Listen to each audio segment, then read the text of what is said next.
ചോദിച്ചത് ഏതെങ്കിലും തരത്തിൽ it feels boredom just raise your hands, I will stop. Okay. ഈ നേരത്തെ സൂചിപ്പിച്ച പോലെ തന്നെ 4 കോഡുകളാണ് ഉള്ളത്. 4 കോഡുകളിൽ മദർ ഓഫ് ദി കോഡ്സ് എന്ന് പറഞ്ഞു കഴിഞ്ഞാൽ അത് ഇൻഡസ്ട്രിയൽ റിലേഷൻസ് കോഡാണ്. 4 കോഡുകൾ. ഒന്ന് industrial relations code, wage code, social security code, OSH code. OSH code എന്ന് ഉദ്ദേശിക്കുന്നത് occupational security, safety, health, working conditions കോഡാണ്. ഈ 4 കോഡുകളും കൂടെ ചേർത്ത് 29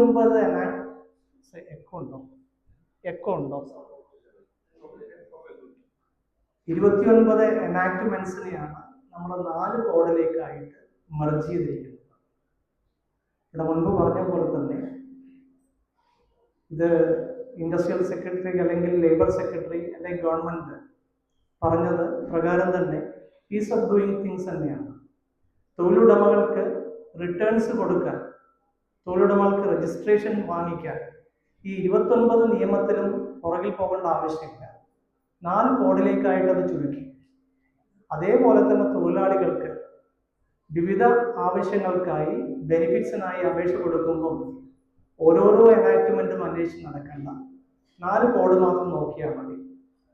അത് 2 തരത്തിലും, employee as well as employer, 2 പേർക്കും ബെനിഫിറ്റ് കിട്ടാൻ വേണ്ടിയിട്ടുള്ള ഈസ് ഓഫ് ഡൂയിങ് തിങ്സ് എന്ന് തന്നെയാണ് ഗവൺമെന്റിന്റെ ഭാഷ്യം. അത് തന്നെയാണ് ഏറെക്കുറെ അതിന്റെ ഉദ്ദേശം. ലേബർ കോഡ് ഇപ്പൊ കണ്ടുപിടിക്കപ്പെട്ടതല്ല. 2002 സെക്കൻഡ് നാഷണൽ ലേബർ കമ്മീഷൻ 1999 ഈ കമ്മീഷനെ അപ്പോയിന്റ് ചെയ്തത്. ആ കമ്മീഷൻ റിപ്പോർട്ട് കൊടുത്തത് 2002.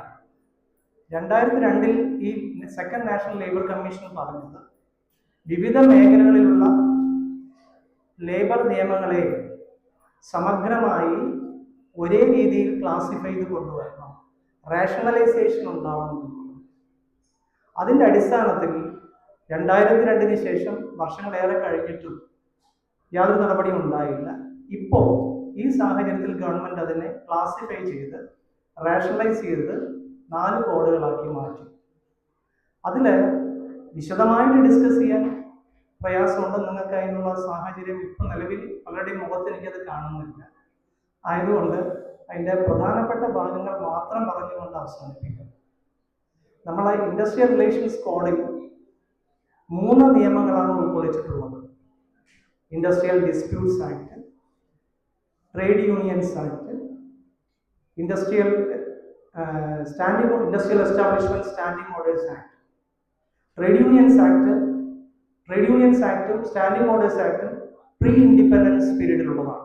1926 trade unions act, 1946 standing orders act, 1947 industrial disputes act. ഇതിലെല്ലാം തന്നെ പല പല ഭേദഗതികൾ കാലക്രമത്തിൽ വന്നിട്ടുണ്ട്. പക്ഷെ എന്നിരുന്നാലും ഇപ്പോഴാണ് കുറച്ച് കാര്യമായ ഭേദഗതികൾ ഇതിനകത്ത് കൊണ്ടുവന്നിട്ടുള്ളത്. 1 by 1 ആയിട്ട് നമുക്ക് നോക്കാം. അത് പ്രധാനപ്പെട്ടത് മാത്രം ചുരുങ്ങിയ സമയം കൊണ്ട് അവസാനിപ്പിക്കാം. അതിൽ ഞങ്ങൾക്കൊക്കെ ഈ അവാർഡ് എഴുതുന്ന സമയത്ത് വലിയ ബുദ്ധിമുട്ടായിരുന്നു. കാരണം വർക്ക് മാൻ എന്നേ പറയാൻ പറ്റുള്ളൂ. സ്ത്രീ തൊഴിലാളിയാണെങ്കിലും സ്ത്രീ തൊഴിലാളിയെ പുരുഷനെ അഭിസംബോധന ചെയ്യാൻ പറ്റുന്ന ഒരു കാലമായിരുന്നു ഇത്രയും കാലം. വർക്ക് മാൻ ആയിരുന്നു, വർക്ക് വിമൻ ഇല്ല, വർക്ക് വുമൺ ഇല്ല. ഒരു പക്ഷേ 1947 എഴുതപ്പെട്ട നിയമം ആയതുകൊണ്ടായിരിക്കാം അന്നത്തെ കാലത്ത് സ്ത്രീകൾ മുഴുവൻ കൺഫൈൻഡ് ആയിരുന്നു, അല്ലെ, വീടിനകത്തേക്ക് കൺഫൈൻഡ് ആയിരുന്ന ഒരു കാലഘട്ടം. ഒരു പക്ഷെ അതായിരിക്കാം. എന്താണെങ്കിലും നമുക്ക് അഡ്രസ് ചെയ്യാൻ പ്രയാസം ഉണ്ടായിരുന്നു. ഇപ്പൊ അത് ന്യൂട്രൽ ജെൻഡർ ആക്കി. വർക്ക്മാൻ എന്നുള്ളത് വർക്കർ എന്നാക്കി. സെക്ഷൻ 2(z)(6) പ്രകാരം വർക്കർ എന്നാക്കിയത്. അതിൽ 2 കാറ്റഗറി തൊഴിലാളികളെ കൂടി പുതുതായിട്ട് കൊണ്ടുവന്നിട്ടുണ്ട്. സെയിൽസ് പ്രൊമോഷൻ എംപ്ലോയീസിനെ കൊണ്ടുവന്നു. മെഡിക്കൽ റെപ്രസെൻറ്റേറ്റീവ്സിനെയൊക്കെ നിങ്ങൾ കണ്ടിട്ടില്ലേ?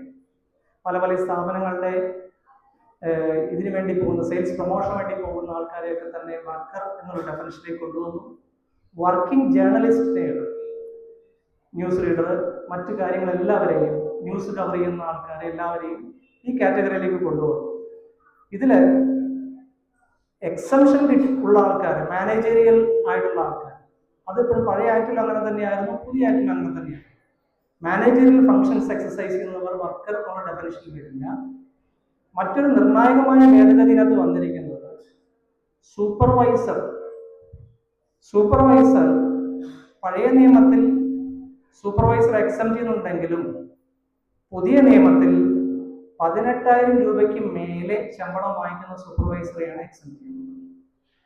മറ്റൊരു പ്രധാനപ്പെട്ട കാര്യം, പലപ്പോഴും ഒരു ലീഗൽ ക്വസ്റ്റ്യൻ ഓഫ് ലോ വരാറുണ്ട്. If an employee undertakes the work of a manager or if he undertakes the work of a managerial functions, നമുക്ക് എങ്ങനെ അഡ്രസ് ചെയ്യാൻ പറ്റും?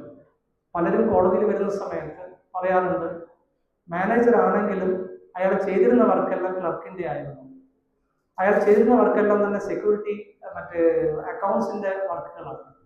അത്തരം സാഹചര്യങ്ങളിൽ ബർഡൻ ഓഫ് പ്രൂഫ് നിൽക്കുന്നത് എപ്പോഴും വർക്ക്മാനാണ്. വർക്ക്മാൻ തെളിയിക്കണം താൻ ചെയ്തിരുന്ന വർക്കുകളിൽ മേജർ പാർട്ട് അക്കൗണ്ട്സിലെ ആയിരുന്നു, ക്ലറിക്കൽ സ്റ്റാഫിലെ ആയിരുന്നു എന്ന് തെളിയിക്കേണ്ടതായിട്ടുണ്ട്. ആ പൊസിഷൻ ഇപ്പോഴും കണ്ടിന്യൂസ് ആണ്, അതിന് മാറ്റമൊന്നുമില്ല. അതിൽ ആർക്കെങ്കിലും അതിൻ്റെ സൈറ്റേഷൻ എടുക്കാൻ താല്പര്യമുണ്ടെങ്കിൽ സുപ്രീം കോർട്ടിന് രണ്ട് ഡിസിഷൻസ് ഉണ്ട്. 1971 part 2, 1971 AR 922, then AR 1994 supreme court 1824. രണ്ടും ഈ ഇഷ്യൂമായി ബന്ധപ്പെട്ടതാണ്. പ്രിഡോമിനന്റ് ആയിട്ടുള്ള വർക്ക് എന്താണോ, if you name the employee as a manager or chief executive or general manager, that is not material. What is material is the function he undertakes. അയാൾ ചെയ്യുന്ന ജോലി. ഇപ്പോൾ ഒരു കേസ് വന്നപ്പോൾ അതിലെ ചീഫ് സെക്യൂരിറ്റി ഓഫീസറാണ്. കക്ഷിയുടെ പണി എന്താ വെച്ചെന്നറിയോ? ഗേറ്റ് തുറക്കുക. Designation chief security officer gate തുറക്കുക അടക്കിയാണ് പ്രധാന പണി. അപ്പൊ അത്തരം കേസുകളിലെല്ലാം തന്നെ വർക്കർ എന്നുള്ള ഡെഫിനേഷനിൽ ഈ തൊഴിലാളി പെടും. അതാണ് പ്രധാനപ്പെട്ട ഒരു കാര്യം. പിന്നെ നിങ്ങൾക്കറിയാം, teacher is not a worker, teacher is a noble profession. അത് സുന്ദരാംബാൾ കേസിൽ government of Goa A Sundarambal versus government of Goa, supreme court AR 1988, supreme court 1700. Teacher വർക്കറല്ല, വർക്ക്മാൻ അല്ല. പ്രീസ്റ്റ് അമ്പലത്തിലെ പൂജാരി, പള്ളിയിലെ ചർച്ചിലെ വൈദികൻ, മോസ്കിലെ ഉത്തരവാദിത്തപ്പെട്ട പ്രാർത്ഥിക്കുന്ന വ്യക്തി, ഇവരൊന്നും തന്നെ വർക്കർ എന്നുള്ള ഡെഫിനിഷനിൽ വരില്ല. Because they are not doing any operational, manual, technical skill etcetera. അവർ ചെയ്യുന്നതെല്ലാം നോബിൾ പ്രൊഫഷനാണ്. So they are not workers. Then വലിയൊരു ചേഞ്ച് വന്നിരിക്കുന്നത്, ചിലർക്ക് ഡ്രൈ ആയിരിക്കും അല്ലേ, ബിക്കോസ് നമ്മളെ ഒരു തവണ പോലും ഇൻഡസ്ട്രിയൽ ഡിസ്പ്യൂട്ട്സ് ആക്ട് നോക്കാത്ത സ്ഥിതിക്ക് സ്വാഭാവികമായിട്ടും chances are there for to become dry. So again I am asking you, if anybody getting boredom, just say, so that we can skip industry എന്നുള്ള ഡെഫിനേഷൻ. ഇൻഡസ്ട്രി എന്നുള്ള definition, അതാണ് industrial disputes ആക്ടിൽ industry എന്നുള്ള definition ആയിരുന്നു ഏറ്റവും വലിയ controversial ആയിട്ടുള്ളത്. കാരണം തുടക്കത്തിൽ 1947 ശേഷം ഇൻഡസ്ട്രി ഭയങ്കര നാരോ ഡെഫിനേഷൻ, വളരെ ചുരുക്കം ചില സ്ഥാപനങ്ങളെ മാത്രമേ ഇൻഡസ്ട്രി എന്നുള്ള ഡെഫിനേഷൻ ബാധിക്കുന്നു. പിൽക്കാലത്ത് 1977 കേരളത്തിൽ നിന്നുള്ള നമ്മുടെ ജസ്റ്റിസ് PR കൃഷ്ണയ്യർ കൂടെ മെമ്പറായിട്ടുള്ള 7 അംഗ സുപ്രീം കോടതി ബെഞ്ച് റിമാർക്കബിൾ ആയിട്ടുള്ള, റവല്യൂഷണറൈസ് ആയിട്ടുള്ള ഒരു ഡിസിഷൻ കൊണ്ടുവന്നു. Water supply and sewerage board, Bangalore versus Rajappa, AR 1978, supreme court 548. 3 triple test ആണ് പറഞ്ഞത്. ട്രിപ്പിൾ ടെസ്റ്റ് ആണ് ഇത്ര ഇൻഡസ്ട്രി ആണോ അല്ലയോ എന്ന് പരിശോധിക്കാൻ. ഒന്ന്, there should be a systematic activity carried on. Systematic activity ഉണ്ടാവണം. It should be between the employer and the employee for production of goods and services. ഈ പറയുന്ന പോലെ 3 ട്രിപ്പിൾ ടെസ്റ്റിൽ പാസ്സായ എല്ലാ സ്ഥാപനങ്ങളും ഇൻഡസ്ട്രിയാണ് എന്നാണ് സുപ്രീം കോടതി കണ്ടെത്തിയത്. അതിനുശേഷമാണ് നമ്മുടെ ദേവസ്വം, ഇവിടെ പാറമേക്കാവ് ദേവസ്വം, പിന്നെ അത് ഡിസിഷനുണ്ട് 2004 KHC 1169, അത് KLTയിലാണ്. 2004 3 KLT 553. Devaswom is not an there was miss in industry. കോടതി പറഞ്ഞത് സി അവിടെ ഡയറ്റി ഉണ്ട്, there is a deity, you are offering worship, it's okay, but when the Devaswom is putting money for some commercial activities, നിങ്ങളുടെ വാടക കെട്ടിടങ്ങളുണ്ട്, നിങ്ങൾ തേങ്ങ കിട്ടുന്ന വിൽപ്പന ചെയ്യുന്നു, അങ്ങനെ ഏതെങ്കിലും തരത്തിൽ ഏതെങ്കിലും ഒരു element of commercial activity comes, that falls in the category of an industry. അവിടെ നമുക്ക് വർഷിപ്പാണ്, സ്പിരിച്വൽ ആണ്, ഫിലന്ത്രോപ്പിക് ആണ്, രക്ഷയില്ല, ഈസ് ഇൻഡസ്ട്രി. അത് 1977 പൊസിഷൻ. സബ്സിക്വൻ്റ്ലി ഒരു സുപ്രീം കോടതിക്ക് തന്നെ തോന്നി ഇത് വലിയ ബ്രോഡർ ഡെഫിനിഷനാണ്, ഇത് റെസ്ട്രിക്ട് ചെയ്യേണ്ട കാലം ആയില്ലേ എന്ന് സുപ്രീം കോടതി തന്നെ ചിന്തിച്ചു തുടങ്ങി. അങ്ങനെ state of U P versus Jaibir Singh 2005 supreme കോർട്ടിനകത്ത് കോടതി പറഞ്ഞു ഇത് ഇറ്റ്സ് നോട്ട് ഫിറ്റ് ഇല്ല പ്രസന്റ് സ്റ്റേജിൽ. This was very relevant during 1977. Days have passed. ഇന്നത്തെ സാഹചര്യത്തിൽ this is very broad, so definition should be brought down, reduced. പല ഫങ്ഷൻസും എക്സസൈസ് ചെയ്യുന്നവർ ഇപ്പോഴും ഇൻഡസ്ട്രി ആയിട്ട് കണക്കാക്കാൻ കഴിയില്ല. കാരണം മുനിസിപ്പാലിറ്റിയിൽ കൊമേഴ്സ്യൽ ഫങ്ഷൻസോ മുനിസിപ്പാലിറ്റിയിൽ മറ്റ് കാര്യങ്ങളൊക്കെ ഉണ്ടെങ്കിൽ തന്നെ ചെയ്യാൻ പറ്റും. അതുകൊണ്ട് പക്ഷേ നിർഭാഗ്യവശാൽ അത് 5 അംഗ ബെഞ്ചായിരുന്നു ഈ രണ്ടാമത് ഇരുന്ന ബെഞ്ച്. അപ്പം ലാർജർ ബെഞ്ചിന് വിട്ടു, 9 അംഗ ബെഞ്ചിന് ഈ ഡിസിഷന് വേണ്ടിയിട്ട് ഫർദർ ഡിസിഷന് വേണ്ടി വിട്ടു. നിർഭാഗ്യവശാലോ ഭാഗ്യവശാലോ നാളെ ഇതുവരെ തീരുമാനമൊന്നും ആ കാര്യത്തിൽ എടുത്തിട്ടില്ല. ഇപ്പോൾ പുതിയ ഡെഫിനിഷൻ ഇൻഡസ്ട്രി എന്നുള്ളത് fortunately for the employees as well as certain extent to the employees also, whatever be the decisions taken by the Bangalore Sewerage Corporation's case is adopted in the definition. അതിൽ section 2P of the industrial relations code exempt ചെയ്യുന്നത് 3 കാറ്റഗറിയാണ്. ഒന്ന്, institutions owned and managed by organizations, this is very important, I emphasize, organizations wholly or substantially engaged in charitable, social, philanthropic services. So the management cannot easily walk over. They have to come and say, if you want to get out from this definition, they have to say that they are substantially and wholly engaged in charitable, social, philanthropic services. Otherwise, there is no escape. Second, sovereign functions of the government. Sovereign functions പറഞ്ഞാൽ നിങ്ങൾക്ക് അറിയാമല്ലോ, defence, മറ്റു പല postal departments, വലിയ അങ്ങനെ പല sovereign functions defence ഉണ്ട്. അതുപോലെ തന്നെ ഗവൺമെന്റിൻ്റെതായ പല പല ഫങ്ഷൻസ് ഉണ്ട്, അതെല്ലാം തന്നെ എക്സംപ്റ്റഡ് ആണ്.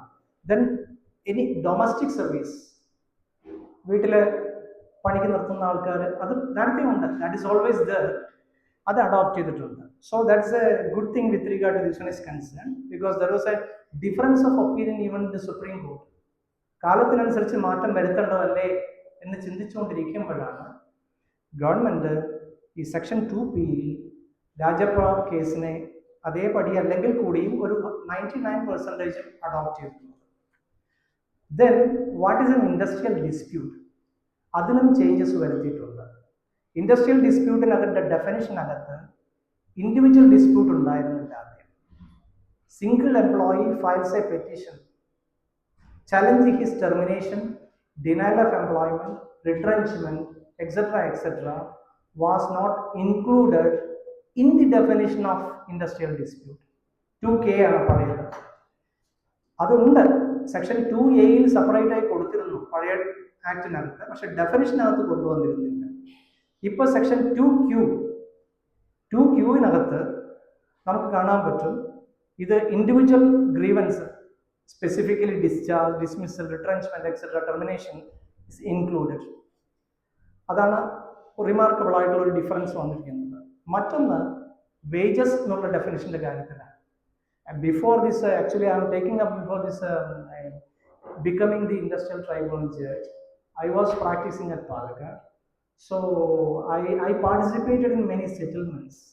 വേജസിൻ്റെ കാര്യം ഞാൻ ഈ പറഞ്ഞു വരുന്നത്. അപ്പോൾ നമ്മൾ പ്രൈവറ്റ് സ്ഥാപനങ്ങളിൽ ലോങ് ടേം സെറ്റിൽമെന്റിൽ പോകുന്ന സമയം റിവിഷൻ അനുവദിക്കും. തൊഴിലാളികൾക്ക് ഒരു 30%, 40% റിവിഷൻ അനുവദിക്കും. ബട്ട് അൺഫോർച്ചുനേറ്റ്ലി മാനേജ്മെന്റ് എന്ത് ചെയ്യുന്ന വെച്ച് കഴിഞ്ഞാൽ ഈ 40% റിവിഷൻ, ഫോർ എക്സാമ്പിൾ 1000 രൂപയെ വർദ്ധിപ്പിച്ചെന്ന് വെക്കുക, 800 റുപ്പീസും അലവൻസിലേക്ക് മാറ്റും, 200 റുപ്പീസ് മാത്രം ബേസിക്കിലേക്കോ ഡി എയിലേക്കോ കൊടുക്കും. വേജസ് എന്നുള്ള ഡെഫിനിഷൻ നോക്കിക്കഴിഞ്ഞാൽ രസമാണ് അതിനകത്ത്. അത് ഇൻഡസ്ട്രിയൽ ഡിസ്പ്യൂട്ട്സ് ആക്ടിൽ മുൻപുണ്ടായിരുന്ന ഡെഫിനിഷൻ എന്ന് പറഞ്ഞു കഴിഞ്ഞാൽ അതിൽ basic plus D A and retaining allowance alone, all other allowances were excepted. അപ്പോൾ ബുദ്ധിമുട്ടെന്താ? തൊഴിലാളിക്ക് കൊടുക്കേണ്ട compensation, lay off compensation, retrenchment compensation, closure compensation etcetera etcetera കൊടുക്കേണ്ടി വരിക ഈ ബേസിക് പേയിലും ഡി എയിലും മാത്രമാണ്. അങ്ങനെ വരുമ്പോൾ they were very fortunate. Industrialist അല്ലെങ്കിൽ എംപ്ലോയേഴ്സിന് ഭയങ്കര ഭാഗ്യമായിരുന്നു അത്. That has been curtailed. ഇപ്പോൾ സെക്ഷൻ 2(z)(q) അതിൽ പറയുന്നത് you put what be this amount to the allowances, but there is a ceiling. The total salary should be 50%. Basic D A എന്നുള്ളത് 50% ഉണ്ടാവണം. അലവൻസ് എത്ര കൊടുത്താലും 50% മേലെ പോകുന്ന അലവൻസുകൾ should be reverted back to the basic and D A. So a minimum guarantee is guaranteed under section 2(z)(q). പല സെറ്റിൽമെന്റിലും ഞാനത് witness ചെയ്തിട്ടുള്ളതാണ്. അവസാനം വലിയ 45 ദിവസം 60 ദിവസം ക്ലോഷർ കോമ്പൻസേഷൻ എന്നൊക്കെ പറഞ്ഞ അവസാനം സെറ്റിൽമെന്റ് ഒപ്പിട്ട് വരുമ്പം ഒന്നും ഉണ്ടാവില്ല ഈ പാവപ്പെട്ട തൊഴിലാളി കൊടുക്കാൻ. കാരണം ബേസിക് ഇന്ത്യയും കുറവാണ്. കൂടുതലും അവൻ പോലും ഞെട്ടിപ്പോവും വാർഷിക അലവൻസ് കണ്ടു കഴിഞ്ഞാൽ. ആകെ ഉള്ള 10,000 രൂപ ശമ്പളമാണ് 8,000 രൂപ വാർഷിക അലവൻസ് ആയിരിക്കും. അങ്ങനെ രസകരമായ പല കാര്യങ്ങളുണ്ട് പ്രൈവറ്റ് മേഖലകളിൽ.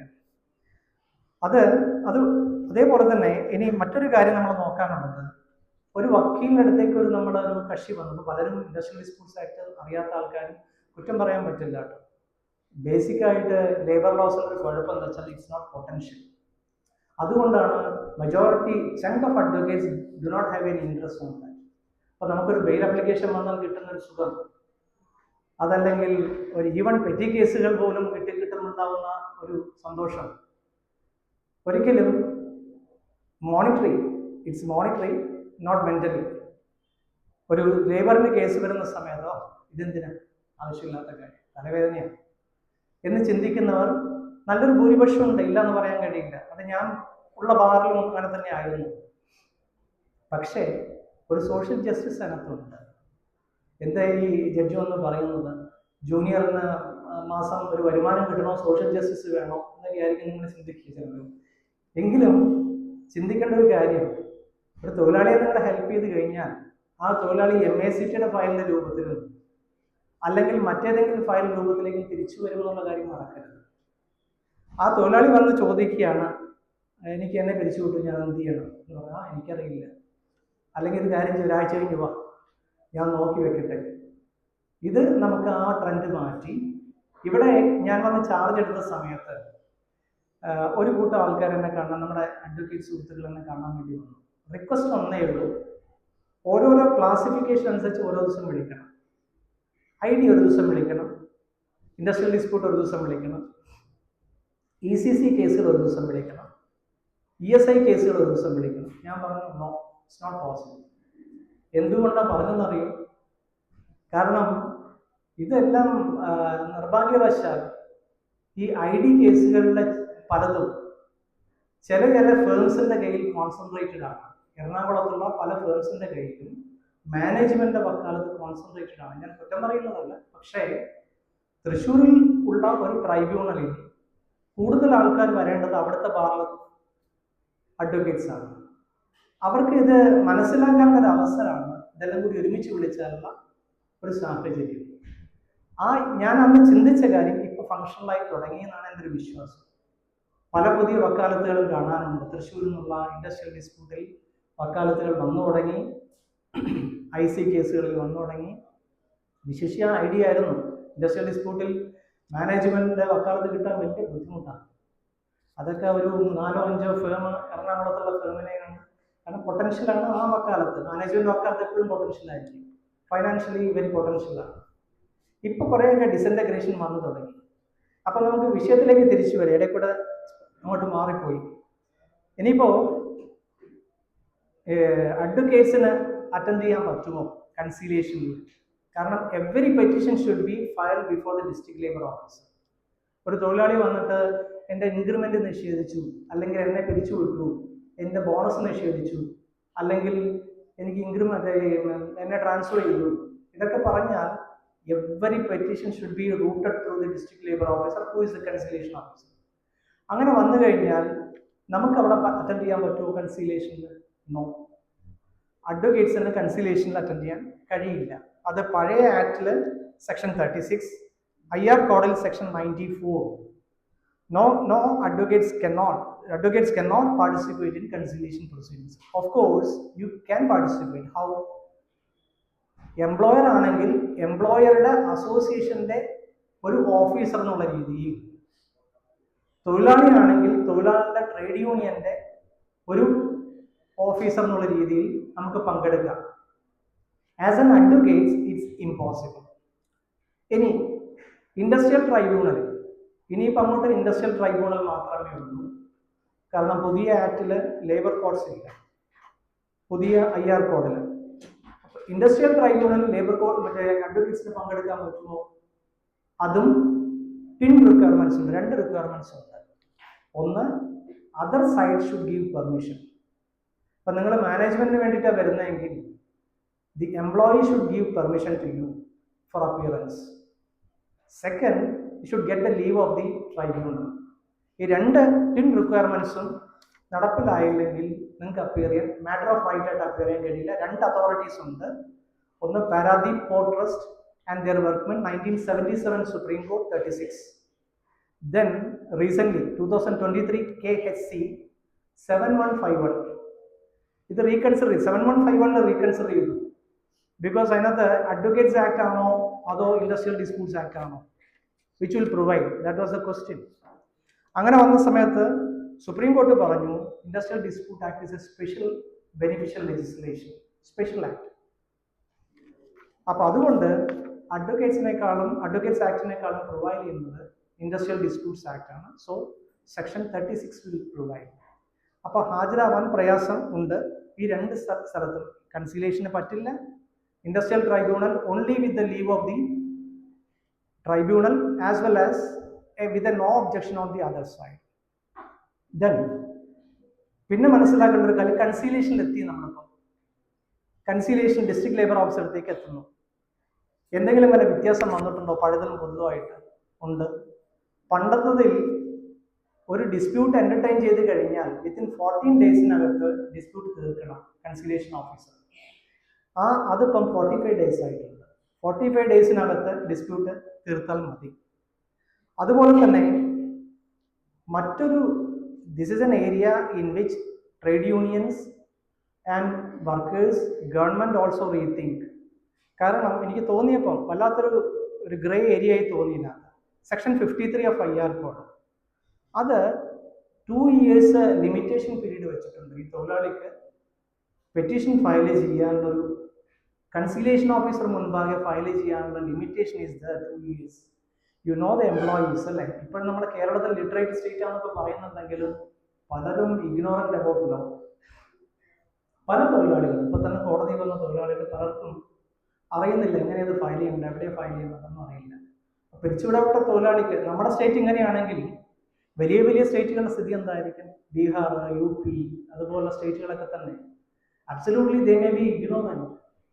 ഇതുവരെയുള്ള പൊസിഷൻ എങ്ങനെയാ വെച്ചാൽ സുപ്രീം കോടതി പറഞ്ഞത് ദർ ഇസ് നോ ലിമിറ്റേഷൻ, ആക്ടിൽ ഉണ്ടായിരുന്നില്ല. ഇപ്പോൾ 5 വർഷം മുമ്പ് പിരിച്ചുവിടപ്പെട്ട തൊഴിലാളിക്കാണെങ്കിൽ you can file a petition before the conciliation officer. Only the thing you have to do is that industrial tribunals അല്ലെങ്കിൽ ലേബർ കോഡ്സ് ചെയ്യേണ്ടത്, you have to mould the relief. When you are granting the relief of reinstatement with back wages or reinstatement with some other continuity of service, you have to mold the relief. 5 വർഷം എന്നുള്ളത് it should not be a burden to the employer. അതുകൊണ്ട് relief mould ചെയ്താൽ മതി. But you should not discard the petition filed by an ignorant employee. That was the position given by the Supreme Court. Settled position ആണ്.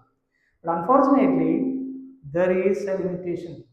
ഇപ്പൊ പിരിച്ചുവിടപ്പെട്ട ഇന്ന് തൊഴിലാളി പിരിച്ചുവിട്ട് കഴിഞ്ഞാൽ 2 വർഷം കഴിഞ്ഞാൽ He cannot prefer a complaint. Seems to be very, very strange. Then, അതേപോലെ തന്നെ section 53(4) പറയുന്നത് 90 ദിവസത്തിനകം തൊഴിലാളിക്ക് ഫെയിലിയർ റിപ്പോർട്ട് കിട്ടിയെങ്കിൽ മാത്രം, അതായത് കൺസീലിയേഷൻ നടന്നുള്ള ചർച്ച പരാജയപ്പെട്ടെങ്കിൽ മാത്രം ആ പരാജയപ്പെട്ട റിപ്പോർട്ടുമായി തൊഴിലാളിക്ക് ഇൻഡസ്ട്രിയൽ ട്രൈബ്യൂണലിനെ സമീപിക്കാം. കാര്യങ്ങൾ അറിയാത്തവരുടെ ശ്രദ്ധയിലേക്കൊന്ന് പറയാം. ഇത് കൺസീലിയേഷൻ നിങ്ങളുടെ സിവിൽ കേസിലെ കേസ് ഫയൽ ചെയ്യുന്ന പോലെയോ മറ്റൊന്നുമല്ല. ഇത് ഡിസ്ട്രിക്ട് ലേബർ ഓഫീസിൽ പെറ്റീഷൻ കൊടുത്തു കഴിഞ്ഞാൽ ഡിസ്ട്രിക്ട് ലേബർ ഓഫീസർ കൺസീലിയേറ്റ് ചെയ്യും, മാനേജ്മെന്റിനെയും തൊഴിലാളികളെ വിളിച്ച് കൺസീലിയേറ്റ് ചെയ്യും. കേസ് തീർന്നാൽ സെറ്റിൽമെന്റ് ആക്കുവാണ് വെച്ചിട്ട്, അതല്ലെങ്കിൽ ഇത് നേരെ ഗവൺമെന്റിലേക്ക് റെഫർ ചെയ്യും. ഇപ്പോൾ വന്നിരിക്കുന്ന പ്രൊവിഷൻ ഗവൺമെന്റിലേക്ക് റെഫർ ചെയ്യുന്നതിനോടൊപ്പം തന്നെ report should be send to the parties concern. Compulsory ആയിട്ട് അയക്കണം എല്ലാവർക്കും. അങ്ങനെ റിപ്പോർട്ട് കിട്ടിയാൽ 90 ദിവസത്തിനകത്ത് തൊഴിലാളിക്ക് നേരിട്ട് ഇൻഡസ്ട്രിയൽ ട്രൈബ്യൂണലിനെ സമീപിക്കാം. That is A change. അതിലൊരു എക്സംഷൻ ഉണ്ട്. നേരത്തെ ഉണ്ടായിരുന്ന ഒരു നടപടി എന്താ വെച്ചാൽ, തൊഴിലാളിക്ക് ഡിസ്ട്രിക്ട് ലേബർ ഓഫീസിൽ പെറ്റീഷൻ കൊടുത്താൽ മതി, കൺസീലിയേഷൻ കഴിയണ്ട. പെറ്റീഷൻ കൊടുത്ത് 45 ദിവസത്തിനകത്ത് ഫയൽ ചെയ്യാം. അത് സെക്ഷൻ 4(9), 4(10) അതിലാണ് ഉൾപ്പെടുത്തിയിരിക്കുന്ന പ്രാവശ്യം. പക്ഷെ അതിൽ ഇൻട്രസ്റ്റിംഗ് ആയിട്ടുള്ളൊരു fact, that is limited only to the employees who file petition to the grievance redressal committee. സ്ഥാപനത്തിനകത്തുള്ള ഗ്രീവൻസ് റിഡ്രസൽ കമ്മിറ്റിക്ക് പരാതി കൊടുത്ത തൊഴിലാളിക്ക് മാത്രമേ ഈ 45 ദിവസത്തിനകത്ത് ഇൻഡസ്ട്രിയൽ ട്രൈബ്യൂണലിൽ കേസ് കൊടുക്കാൻ കഴിയുള്ളൂ. That is also an area which is to be reworked by the legislature. ഇവരും തമ്മിൽ എന്താ വ്യത്യാസമുള്ളത്? ഗ്രീവൻസ് റിഡ്രസൽ കമ്മിറ്റിക്ക് ഒരു എംപ്ലോയി പെറ്റീഷൻ കൊടുത്തില്ല എങ്കിൽ, so what is the difficulty? Why you prevent him? Discrimination ആവില്ല അത് ആക്ച്വലി. ഇപ്പോൾ ഗ്രീവൻസ് റിഡ്രസൽ കമ്മിറ്റി എന്ന് പറയുന്നത് സ്ഥാപനത്തിനകത്തുള്ള തൊഴിലാളികളാണ്. ഈ പിരിച്ചുവിടപ്പെട്ട തൊഴിലാളിക്ക് ഒരു പക്ഷേ ആ കമ്മിറ്റി മെമ്പർമാരോട് വല്ല വിഷമോ വിദ്വേഷമോ എന്തെങ്കിലും സംഘടനാപരമായ ബുദ്ധിമുട്ടുകളോ പ്രയാസങ്ങളോ കാണും. അവിടെ പെറ്റീഷൻ കൊടുത്തില്ല എന്നുള്ളതുകൊണ്ട് അയാൾക്ക് നേരിട്ട് ഇവിടെ 45 ദിവസത്തിനകത്ത് ഇൻഡസ്ട്രിയൽ ട്രൈബ്യൂണലിന് കേസ് കൊടുക്കാൻ പറ്റില്ല എന്നുള്ള ഒരു ഡിസ്ക്രിമിനേഷൻ കൊണ്ടുവരുന്നത് ശരിയാണോ? Seems to be strange. Then പ്രധാനപ്പെട്ട ഒരു കാര്യം, അതിലാണ് ഇപ്പം വലിയ ചർച്ച നടക്കുന്നത്.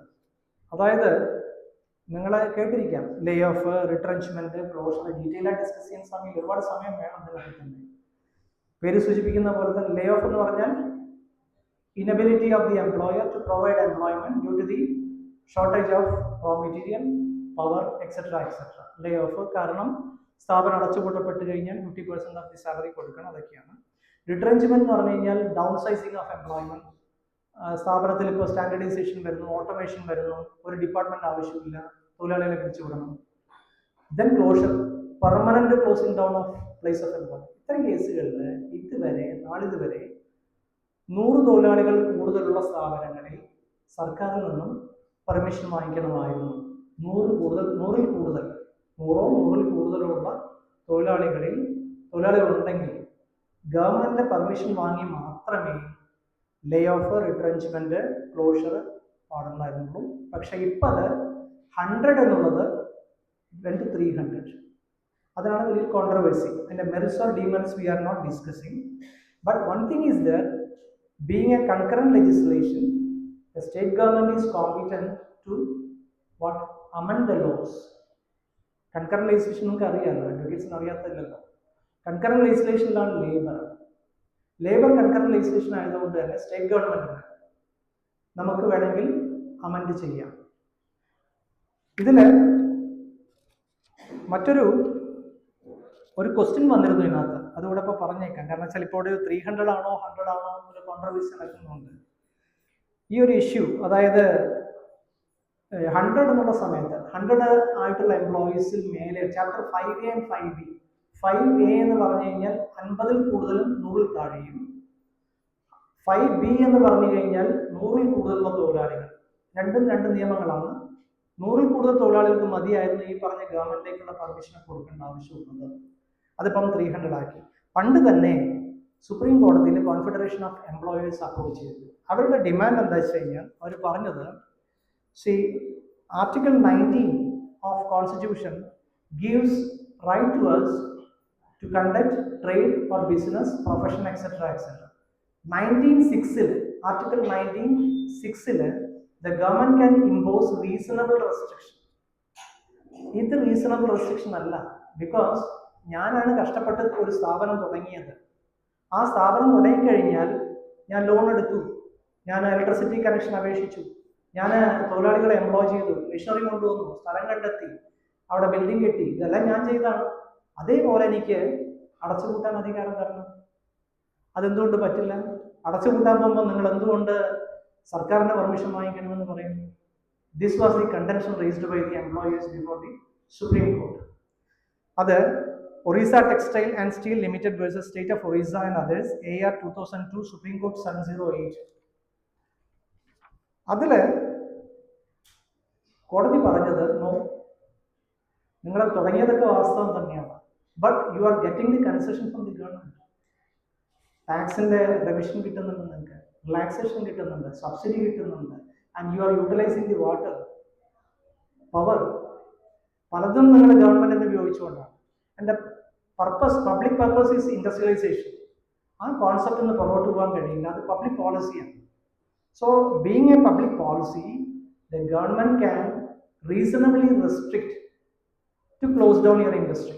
അതുകൊണ്ട് ഈ 100 എന്നുള്ളത് വാലിഡ് ആണ് എന്നാണ് സുപ്രീം കോടതി അന്നേ പറഞ്ഞത്. ഇത് എംഫസൈസ് ചെയ്ത് പറയാൻ കാരണം, 300-നെതിരെ ഒരു നിയമയുദ്ധത്തിന് നമ്മൾ പുറപ്പെട്ടു കഴിഞ്ഞാൽ ഇത് തന്നെയാണ് അതിന്റെ റിസൾട്ട് എന്ന് പറയാൻ വേണ്ടി ഞാൻ പറഞ്ഞു. പിന്നെ റിട്രെഞ്ച്മെന്റ്, നേരത്തെ ഞാൻ പറഞ്ഞു, റിട്രെഞ്ച്മെന്റ് എന്ന് പറഞ്ഞു കഴിഞ്ഞാൽ ഡൗൺ സൈസിങ് ആണ്. ഇപ്പൊ മെഷീനറികൾ നമ്മൾ മാറ്റം വരുത്തുന്നു, കാലത്തിനനുസരിച്ച് മാറ്റം വരുത്തുന്നു. ഇപ്പൊ AI കാലമാണ് അല്ലേ. ഇപ്പൊ മിനിങ്ങാന്നോ മറ്റും ഞാൻ കണ്ടു, ആമസോണിൽ 16,000 പേര് റിട്രെഞ്ച് ചെയ്യാൻ പോകുന്നു. 16,000 എംപ്ലോയീസിനെ they are going to retrench because of AI tool. അതുകൊണ്ട് ആവശ്യമില്ല. ഇപ്പൊ കുറച്ചു കാലം കഴിഞ്ഞാൽ നമുക്ക് ന്യൂസ് റീഡേഴ്സ് ഒക്കെ തന്നെ AI ആവുന്ന കാലം വിദൂരമല്ല. വളരെ എളുപ്പത്തിൽ കാര്യങ്ങൾ നടക്കുമല്ലോ. അപ്പോൾ ഈ ഡൗൺ സൈസിങ് വരുന്ന സമയത്ത് ആളുകളെ പിരിച്ചുവിടണം. പിരിച്ചുവിടുന്ന സമയത്ത് കൊടുക്കേണ്ട കോമ്പൻസേഷനും എപ്രകാരമാണ് പിരിച്ചുവിടുന്നതെന്നുള്ളതാണ് റിട്രെഞ്ച്മെന്റിൽ പറയുന്നത്. സെക്ഷൻ 70 ഓഫ് IR കോഡ്, പുതിയ കോഡ്. പണ്ട് 25F ആയിരുന്നു, ഇപ്പൊ സെക്ഷൻ 70 IR കോഡ്. ഈ സെക്ഷനൊക്കെ ഒന്ന് ഗ്രാസ്പ് ചെയ്യാൻ പ്രയാസമായിരിക്കും. ബിക്കോസ് BNS-ഉം BAS ഒക്കെ വന്നപ്പോൾ നിങ്ങൾ അനുഭവിച്ചൊരു കഷ്ടമുണ്ടല്ലോ അല്ലേ. ഇതൊക്കെ ഒന്ന് ലൊക്കേറ്റ് ചെയ്യുക, എവിടെ വെച്ചിട്ടാ. പെട്ടെന്ന് കോടതി ചോദിച്ചു കഴിഞ്ഞാൽ ആകെ ഒരു പരിഭ്രമവും. ഒരു വർഷം എടുക്കും നമുക്ക് അഡാപ്റ്റ് ചെയ്തെടുക്കാൻ വേണ്ടിയിട്ട്. അതുപോലല്ല BS BNS പോലല്ല ഇത് കുറച്ചുകൂടെ കഠിനമാണ്. കാരണം പല സെക്ഷനും ഇല്ല, പിന്നെ കുറേ ആക്ടുകൾ കൂടി മെർജ് ചെയ്ത് ഒന്നാക്കിയതാണ്. It will take time. അപ്പൊ അതുകൊണ്ട് ഡിഫറൻസ് എന്താ? റിട്ടേൺ ചെയ്യുന്ന സമയത്ത് നേരത്തെ പറഞ്ഞ പ്രശ്നമുണ്ട്, 300-ൽ കൂടുതലാണ്, 100 അല്ല 300 ആക്കി പെർമിഷൻ വാങ്ങിക്കണം.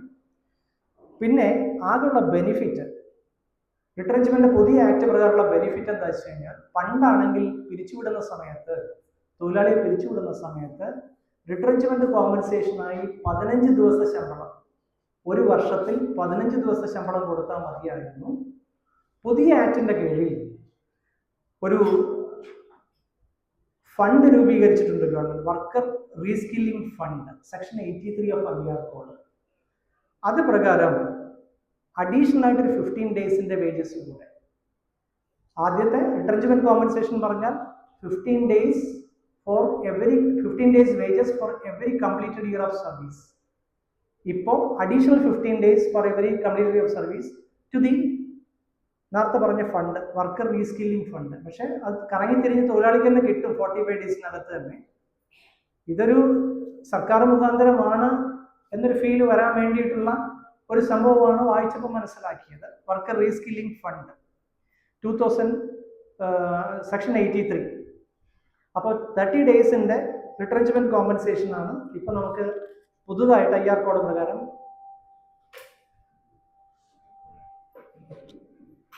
കിട്ടാൻ വേണ്ടി പോകുന്നത്. മറ്റൊരു കോൺട്രവേഴ്സ്യൽ ആയിട്ടുള്ള ഒരു ഇഷ്യൂ ആണ് സ്ട്രൈക്ക് ആൻഡ് ലോക്കൗട്ട് അല്ലേ. നിങ്ങൾക്കറിയാം, സ്ട്രൈക്ക് പറഞ്ഞാൽ പറഞ്ഞേണ്ട ആവശ്യമില്ല, നമ്മൾ കേരളത്തിലായതുകൊണ്ട് പിന്നെ പ്രത്യേകിച്ച് സ്ട്രൈക്കിനെ കുറിച്ച് നമുക്ക് അറിയേണ്ട ആവശ്യമില്ല. Strike, what is strike?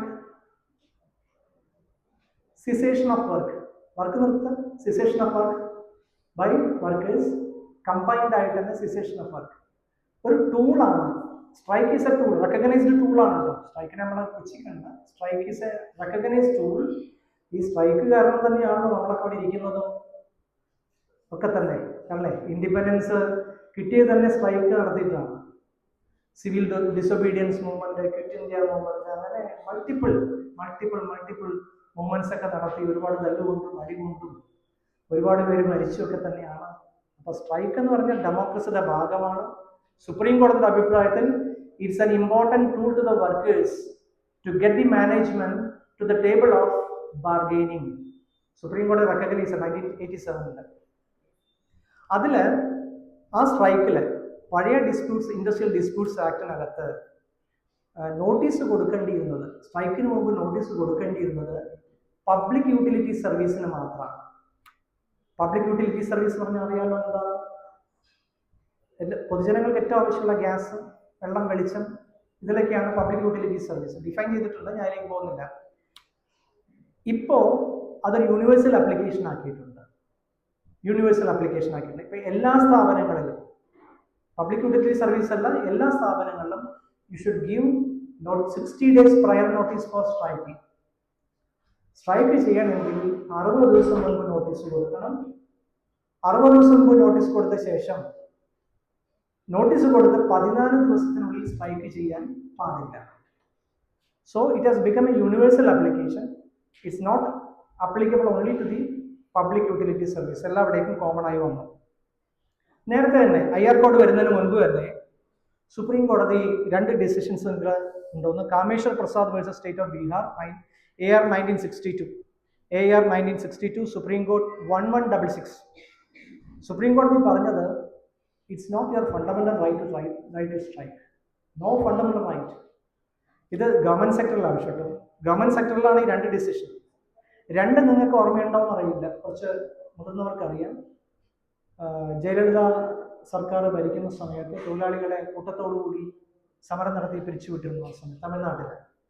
അതാണ് TK Rangarajan versus government of Tamil Nadu, AR 2003, supreme court 3032.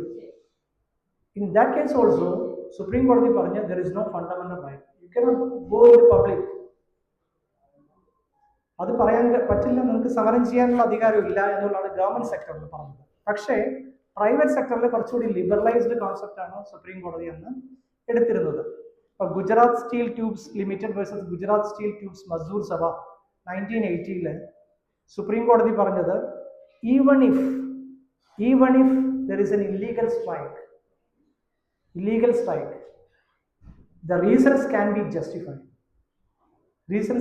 justified if it is not perverse. എന്താണോ സമരത്തിന്റെ ഉദ്ദേശം, ഒരു പക്ഷെ അത് ഇല്ലീഗലായിട്ട് നിങ്ങൾ ഡിക്ലെയർ ചെയ്യുന്നുവെങ്കിൽ കൂടി അത് പെർവേഴ്സ് അല്ല എങ്കിൽ, റീസൺസ് പെർവേഴ്സ് അല്ല എങ്കിൽ can be considered as a valid and wages can be paid. അതേപോലെ തന്നെ Crompton Greaves limited it's workmen 1978. Strike should not be deemed unjustified unless the grounds are unreasonable and perverse. HMT Limited versus HMT Head Office, AR 1997, Supreme Court 585. ഇതേപോലെ തന്നെ പറഞ്ഞത് illegal strike ആണെങ്കിലും justifiable ആണെന്നുണ്ടെങ്കിൽ തൊഴിലാളികൾക്ക് ശമ്പളം കൊടുക്കാം സമരം നടന്ന കാലത്ത്. These are all pertaining to the private establishment, not the government. പക്ഷേ പുതിയ കോഡിനകത്ത് there are restrictions even for private establishments. Then another important thing is that strike എന്നുള്ള ഡെഫിനിഷനകത്ത് പുതിയൊരു കോൺസെപ്റ്റ് കൂടി കൊണ്ടുവന്നിട്ടുണ്ട്. If the employees concertedly decides to take leave 50% above, application കൊടുക്കുന്നു, casual leave application. That's A new trend. ഇപ്പം അടുത്ത കാലത്ത് എപ്പോഴോ 2-3 വർഷം മുൻപ് സംഭവിച്ച, എനിക്ക് തോന്നുന്നത് മാരുതി ആണോ ഏതൊരു എസ്റ്റാബ്ലിഷ്മെന്റ് ആയിരുന്നു, സംഭവം ഇൻ ഹരിയാന സംഭവം, കൂട്ടത്തോടുകൂടി ലീവ് എടുക്കുക തൊഴിലാളികൾ. ദാറ്റ് വാസ് നോട്ട് ആക്ച്വലി ഇല്ലാത്ത പുതിയൊരു ഇന്നോവേറ്റീവ് ആയിട്ടുള്ള പുതിയ സ്ട്രൈക്ക്. പല ടൈപ്പ് ഓഫ് സ്ട്രൈക്സ് ഉണ്ടല്ലോ, വൈൽഡ് കാറ്റ് strike, sit down strike, tool down strike, pen down strike, Garavo, Dharma, etc. etc. So, this is a new type of strike. All combined 50% of all can leave it. So, we have right to leave. So, that is also included. That will be considered as a strike. Considered casual leave by 50% or more workers on a given day. Then, penalties are substantially increased. Especially, strike employer tool strike tool. Employer tool that is lockout. The general normal rule is that a legal strike follows an illegal lockout and a legal lockout follows an illegal strike. രണ്ടുപേരുടെ ഓരോ ടൂളാണ്. തൊഴിലാളികളെ പിടിച്ചു കെട്ടാൻ വേണ്ടി lockout പ്രഖ്യാപിക്കും management. തൊഴിലാളികൾ എന്ത് ചെയ്യും? മാനേജ്മെന്റിനെ ബാർഗൈനിങ് ടേബിളിലേക്ക് കൊണ്ടുവരാൻ വേണ്ടി സ്ട്രൈക്ക് ഡിക്ലെയർ ചെയ്യും. ഇതൊക്കെ എസ്റ്റാബ്ലിഷ്ഡ് പ്രിൻസിപ്പിൾസ് ആണ്. എവിടെ പ്രശ്നം വരുന്നത് വെച്ചാൽ സമരം കൊടുക്കാതെ ചാടി കയറി ഒരു സുപ്രഭാതത്തിലെല്ലാം സംഭവിച്ചു. അതൊക്കെയാണ് പ്രശ്നം നിയമത്തിന് മുമ്പിൽ വരുന്നത്. അല്ലെങ്കിൽ നോട്ടീസ് കൊടുത്ത് സമരം ചെയ്യുന്ന സമരങ്ങളൊക്കെ തന്നെ കോടതികൾ എപ്പോഴും മാനിച്ചിട്ടേ ഉള്ളൂ നമ്മുടെ ജനാധിപത്യ രാജ്യത്ത്. പെട്ടെന്നുണ്ടാകുന്ന ഈ വൈൽഡ് കാറ്റ് അല്ലെങ്കിൽ സഡനായിട്ടുള്ള ധർണ, പിക്കറ്റിംഗ്, അതൊക്കെയാണ് പലപ്പോഴും കോടതി ചിന്തിക്കുന്നത്. പോലീസ് പ്രൊട്ടക്ഷനിലേക്ക് പോകേണ്ടി വന്നത്, റിട്ട് ജുഡിഷ്യൽ പോലീസ് പ്രൊട്ടക്ഷനൊക്കെ ആവശ്യപ്പെടുന്നത് അങ്ങനെയാണ്. അപ്പം അതുകൊണ്ട് പെനാൽറ്റീസ് സബ്സ്റ്റാൻഷ്യലി ഇൻക്രീസ് ചെയ്തിരിക്കുന്നത് ലോക്കൗട്ടിലാണ്, സ്ട്രൈക്കിലല്ല. അതുകൂടി പറയാം. പ്രത്യേകിച്ച് തൊഴിലാളികളുടെ ഭാഗത്തുള്ള ഇല്ലീഗൽ സ്ട്രൈക്ക് ആണെങ്കിൽ കൂടിയും നോമിനൽ ആയിട്ടുള്ള പെനാൽറ്റിയാണ്. പക്ഷേ എംപ്ലോയറുടെ ഭാഗത്തുള്ള ഇല്ലീഗൽ ലോക്കൗട്ട്, തൊഴിലാളിയുടെ ഭാഗത്തുനിന്നാണെങ്കിൽ 1000 മുതൽ 10,000 രൂപ വരെയാണ് ഉള്ളത്, or imprisonment or with both. Illegal lockout ആണെങ്കിൽ 50,000 and to 1 lakh imprisonment or both. ഇതാണ് അതിൽ പറയുന്നത്. മറ്റൊരു കോൺട്രവേഴ്സ്യൽ ഇഷ്യൂ, അത് ചിലത് മാത്രമേ ഞാൻ പറയുന്നുള്ളൂ കേട്ടോ, ഫിക്സഡ് ടേം എംപ്ലോയ്മെന്റ് ആണ് ഇതിനകത്ത്. അതാണ് ഇപ്പം രാജ്യത്ത് നടക്കുന്ന മറ്റൊരു ഡിസ്കഷൻ നടക്കുന്നത്. ഫിക്സഡ് ടേം എംപ്ലോയ്മെന്റ് ആണ്. IR കോഡിൽ പറഞ്ഞിട്ടുണ്ട്. സ്റ്റാൻഡിംഗ് ഓർഡേഴ്സ് ആക്ടിനകത്ത് പണ്ടത്തെ standing order act is merged into this one. അതിലിപ്പം തൊഴിലാളി പല ക്ലാസിഫിക്കേഷൻ ഉണ്ട്. Probationer, temporary, permanent, badli. Badli പറഞ്ഞ സബ്സ്റ്റിറ്റ്യൂട്ട് ആണ് ഉദ്ദേശിക്കുന്നത്. അപ്പോൾ ഇതിന്റെ കൂടെ പുതിയൊരു ടേം കൂടി വരുന്നു, fixed term employment. What is fixed term employment? As the name suggest, the employer can employ a person for a fixed term, but conditions are there. The person who is employed must be paid what is the amount paid to the permanent employee of the same category. Statutory ആയിട്ട് കിട്ടുന്ന എല്ലാം ആൾക്ക് കൊടുക്കണം. Section 2O of IR code. അതേപോലെ ESIO, BFO എന്തൊക്കെ ഉണ്ടോ അതൊക്കെ ഈ ഫിക്സഡ് ടേം എംപ്ലോയ്മെന്റിന് കൊടുക്കണം. ഗ്രാറ്റുവിറ്റി, 1 വർഷം അയാൾ സർവീസ് പൂർത്തിയാക്കിയാൽ ആൾക്ക് ഗ്രാറ്റുവിറ്റി കൊടുക്കണം. ഗ്രാറ്റുവിറ്റി നിയമപ്രകാരം 5 വർഷം സർവീസ് പൂർത്തിയാക്കണം. അതാണ് പേയ്മെന്റ് ഓഫ് ഗ്രാറ്റുവിറ്റി ആക്ടിലെ നിയമം, which is merged with social security code now. ഇതിൽ ഫിക്സഡ് ടൈം എംപ്ലോയ്മെന്റ് ആണെന്നുണ്ടെങ്കിൽ 1 വർഷം ജോലി ചെയ്താലും ഗ്രാറ്റുവിറ്റി കൊടുക്കണം. സോ ഇവിടെ ഒരു ക്വസ്റ്റ്യൻ വരുന്നത്, ഒരു വാദം, we are not against or in favour of this one, but question should be addressed. ഇത് ഇങ്ങനെ വന്നാൽ നാളെ പെർമനന്റ് തൊഴിലാളികൾ ഉണ്ടാവുമോ? അല്ലെങ്കിൽ എല്ലാ മേഖലയിലും പെർമനന്റ് തൊഴിലാളികൾ ഉണ്ടാവില്ല, അവിടെ മുഴുവൻ ഫിക്സഡ് ടൈം ആവില്ലേ? Seems to be not a correct idea. Because ഇപ്പം തന്നെ ഇന്ത്യയിൽ contract labour regulation abolition act 1970 ഉണ്ട്. ഒട്ടുമിക്ക എനിക്കറിയപ്പെടുന്ന സ്ഥാപനങ്ങൾ പലതും കരാർ തൊഴിലാളികൾ അവിടെ പണിയെടുക്കുന്നുണ്ട്. കരാർ തൊഴിലാളി എന്ന് പറഞ്ഞാൽ ഇപ്പം ഞാൻ എൻ്റെ ഭാഗം പാലക്കാട് ഭാഗമാണ് ഞാൻ പ്രാക്ടീസ് ചെയ്തത്. എൻ്റെ ഏരിയ കഞ്ചിക്കോട് ഇൻഡസ്ട്രിയൽ ബെൽറ്റ് ആയിരുന്നു. അവിടെ അറൗണ്ട്, നിങ്ങൾക്ക് പറഞ്ഞാൽ അറിയൂ, 42 സ്റ്റീൽ പ്ലാന്റ്സ് ആണ്, ഫാക്ടറീസ് ആണ് ഒരു 5 കിലോമീറ്ററിനകത്ത് സ്ഥിതി ചെയ്യുന്നത്. 42 സ്റ്റീൽ ഇൻഡസ്ട്രീസ് ആണ്. സ്റ്റീൽ ഇൻഡസ്ട്രീസ് ഉണ്ടാക്കുന്ന ബുദ്ധിമുട്ടുകൾ എന്തൊക്കെയാണെന്ന് അറിയൂ? ഗുരുതരമായ പൊല്യൂഷൻ, നമ്പർ 1. നമ്പർ 2, സ്ലാഗ് എന്ന് പറഞ്ഞൊരു സാധനം അവിടെ നിന്ന് വേസ്റ്റ് തള്ളുന്ന മുഴുവൻ അവരെ ഈ മണ്ണ് കുഴിച്ചതിനകത്ത് കുഴിച്ചിട്ടാണ്. ഫെർട്ടിലിറ്റി എന്ന് പറഞ്ഞ സാധനം അവിടെ മാറില്ല. And all the employees they are taking from Uttarakhand, west Bengal, Odisha. നമ്മുടെ നാട്ടുകാർ ആരും ഇല്ല, പണിയെടുക്കൂല എന്ന് വേറൊരു വിഷയം. കാരണം എന്താ വെച്ചാൽ എക്സ്ട്രീം സിറ്റുവേഷൻ ആണ്. 1200 സെൽഷ്യസിലാണ് എൻ്റെ ഫർണസ് ചൂടാവുന്നത്. അതിനടുത്ത് പോലും പോകാൻ പറ്റില്ല. ഈ ഗുരുതരമായ സാഹചര്യത്തിൽ പണിയെടുക്കാൻ തൊഴിലാളികൾ മറ്റ് സംസ്ഥാനങ്ങളിൽ വരുന്നുണ്ട്. അപ്പോൾ ഈ തൊഴിലാളികൾക്ക് തൊഴിലുടമ ആരാന്നറിയില്ല. ഈ വരുന്ന തൊഴിലാളികൾക്ക് ആരാ തൊഴിലുടമ? ഇന്ന സ്റ്റീൽ കമ്പനിയുടെ മുതലാളി അറിയുമോ? എനിക്കറിയില്ല. പിന്നെ ഇവരുടെ തൊഴിലുടമ ആരാ? അവിടെ ആ നാട്ടിലുള്ള പ്രധാനപ്പെട്ട ഒന്നെങ്കിൽ ചട്ടമ്പിയോ പ്രൗഢിയോ ആയിട്ടുള്ള ആൾക്കാരൊക്കെ ആയിരിക്കും പലപ്പോഴും കോൺട്രാക്ടേഴ്സ് ആയിട്ട് ഇവരെ കൊണ്ടുവരുന്നത്. മിണ്ടാൻ പറ്റുമോ ഇവിടെ വന്നിട്ട്? ഒന്നും പറയില്ല, ഒക്കെ സഹിക്കുക എന്നുള്ള രീതിയില്ല. അപ്പം ഞാൻ പറഞ്ഞു വന്നത്, നിലവിൽ അത്തരം എക്സ്പ്ലോയിറ്റേഷൻ നടക്കുന്ന ഒരു രാജ്യം, ഗുരുതരമായ exploitation of contract labour regulation abolition ആക്ടിന്റെ കീഴിൽ ശരിക്കും ആ ആക്ട് വന്ന എന്തിനാണെന്ന് അറിയില്ല നിങ്ങൾക്ക്? Contract labour regulation and abolition ആണ്, അബ്സോർപ്ഷൻ അല്ല. ഇത് ഇല്ലാതാക്കാൻ വേണ്ടി വന്ന നിയമമാണ്. പക്ഷേ സ്റ്റാറ്റിസ്റ്റിക്സ് ഷോസ് നമ്മുടെ കേരളത്തിൽ തന്നെ വളരെ അപൂർവമായിട്ട് ഇത് അബോളിഷ് ചെയ്തിട്ടുള്ളൂ. അതിനൊരു ബോർഡുണ്ട്. പക്ഷേ അബോളിഷ് ചെയ്യണമെന്നുണ്ടെങ്കിൽ കുറേ നിയമ നടപടികളും കാര്യങ്ങളൊക്കെ ഉണ്ട്. അത് സ്റ്റാറ്റിസ്റ്റിക്സ് പറയുന്നത് പൊതുവെ അബോളിഷ്മെന്റ് കുറവാണ് ഇത്തരം കാര്യങ്ങളിൽ. അങ്ങനെ വരുന്ന സമയത്ത് ഈ ഫിക്സഡ് ടൈം എംപ്ലോയ്മെന്റ് ആകുമ്പോൾ ഒരു പോസിറ്റീവ് ഘടകം എന്താ വെച്ചാൽ തൊഴിലാളികളെ നേരിട്ട് അറിയാൻ തൊഴിലുടമയ്ക്ക് അറിയാൻ പറ്റും. തൊഴിലുടമ നേരിട്ട് തൊഴിലാളിക്ക് തൊഴിൽ കൊടുക്കുകയാണ്. മറ്റതുപോലെ കോൺട്രാക്ടർ മുഖാന്തരമല്ല.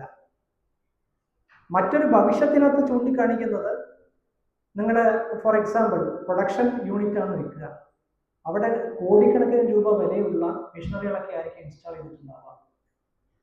ചിലപ്പോൾ ഇതുപോലെ ഫിക്സഡ് ടൈമിൽ 1 വർഷത്തേക്ക് 2 വർഷത്തേക്ക് ആളെടുത്ത് പങ്കെടുപ്പിക്കാൻ പറ്റുമോ normally? So they won't do that. എനിക്ക് തോന്നുന്നു അതൊക്കെ തന്നെ ഫിക്സഡ് ടൈമിൽ പോകാതെ പെർമനന്റ് ആയിരിക്കും അതൊക്കെ തന്നെ ഉണ്ടാവുക. ഇതിന്റെ ഒരു പോസിറ്റീവ് സൈഡ് എനിക്ക് കാണുന്നത്, to certain extent this will go against the contract labour regulation abolition. പക്ഷെ ചില തൊഴിലുടമകൾക്ക് വേണമെങ്കിൽ, ഇപ്പോൾ ഷിപ്മെന്റ് മാത്രമായിട്ടുള്ള ഇൻഡസ്ട്രി, പ്ലാന്റ് ഓർ മെഷീനറീസ് ഒന്നും ഇല്ലാത്ത ഇൻഡസ്ട്രി, അത്തരം ഇൻഡസ്ട്രിയിലൊക്കെ വേണമെങ്കിൽ ഈ care of there is a possibility of exploitation also. അപ്പോൾ ഗിവ് ആൻഡ് ടേക്ക് ആണ് ഇതിനകത്ത്. പ്രോസ് ആൻഡ് കോൺസ് പറഞ്ഞ പോലെ ഗുണമുണ്ട്, ദോഷമുണ്ട്. So this is the fixed time employment. Then section 50, that is a very important section in industrial relations code. നമ്മുടെ പണ്ടത്തെ section 11A of ID act. എന്താ section 11A of ID act? ഈ നിങ്ങളിപ്പം injunction suit കൊടുക്കുന്നുണ്ടല്ലേ civil കോടതിയിൽ. Civil കോടതി injunction suit കൊടുക്കുമ്പം municipal അതിനകത്ത് ഡാമേജസ് വിധിക്കാൻ അധികാരമുണ്ടോ? Relief is only for injunction. Can the municipal can decide, or judge can decide damages without pleading? No, it's not possible. But as far as industrial tribunal is concerned, it can mould the relief without pleading. Section 11A of Industrial Disputes Act തൊഴിലാളി പിരിച്ചുവിടപ്പെട്ട് കഴിഞ്ഞാൽ his prayer is only for reinstatement of service. റീഇൻസ്റ്റേറ്റ്മെന്റ് കിട്ടണമെന്നാണ് ആവശ്യം, തിരിച്ചെടുക്കണമെന്ന് ജോലി. If the industrial tribunal feels that it's not possible, alternative ആയിട്ടുള്ള relief കൊടുക്കാം. Compensation can be awarded, or he can be reinstated without back wages, or he can be reinstated with break in service. അങ്ങനെ different ആയിട്ടുള്ള നമുക്ക് mould ചെയ്യാനുള്ള അധികാരം section 11A തരുന്നുണ്ട്. അത് supreme കോടതിയും പറഞ്ഞിട്ടുണ്ട് അതിനകത്ത്. അത് പല പല കേസുകളുണ്ട്, ഡിസ്കഷൻ ഒരുപാട് സമയം കളയുന്നില്ല. അതിപ്പോൾ section 50 that was reproduced. So section 50 authorizes the tribunal to grant, പുതിയ സംഭവമാണത്, ഇന്ററിം റിലീഫ് കൊടുക്കാനും കൂടെ ഒരു ഭേദഗതി വന്നിട്ടുണ്ട്. Section 50 subsection 2 authorizes the tribunal to give interim relief to a worker. പക്ഷേ അതിനകത്ത് ലിമിറ്റേഷൻസ് ഉണ്ട്. ഡിസ്ചാർജ്, ഡിസ്മിസൽ, റിട്രെഞ്ച്മെന്റ് ചാലഞ്ച് ചെയ്യുന്ന തൊഴിലാളികൾക്ക് മാത്രമേ ഈ ഇന്ററിം റിലീഫ് കൊടുക്കാനുള്ള റൈറ്റ് ഉള്ളൂ. ദെൻ അനദർ ഇമ്പോർട്ടൻ്റ് ആസ്പെക്ട്, ഇത് പലരും കാണുന്നു, പലരും കോടതി വരുന്ന സമയത്ത് വളരെ സീരിയസ് ആയിട്ട് വാദിക്കും. Section 65 of evidence act, corresponding section BAS, I don't know, you have to see. Section 65B of Indian evidence act ഉണ്ട്. അതുകൊണ്ട് ഇലക്ട്രോണിക് റെക്കോർഡുകളിൽ കർശനമായിട്ടുള്ള നടപടികൾ വേണം, അങ്ങനെ ചെയ്യണം. അതുകൊണ്ട് strict rules of evidence act applicable ആണെന്നൊക്കെ പറയാറുണ്ട്. But as far as an industrial tribunal is concerned, we are not bound by the strict rules of evidence act. It's a quasi-judicial tribunal, quasi-judicial authority. Supreme കോടതി ഇഷ്ടംപോലെ കേസുകളുണ്ട്, പക്ഷെ വായിക്കേണ്ട ചില കേസുകളുണ്ട്. ഞാൻ പറയാം. Bharat bank limited, Delhi versus employees of Bharat bank limited, Delhi, 1950 AR 188. Then that is also AR 1950 Supreme Court 188. Then Union of India versus TR Verma, AR 1957 Supreme Court 882.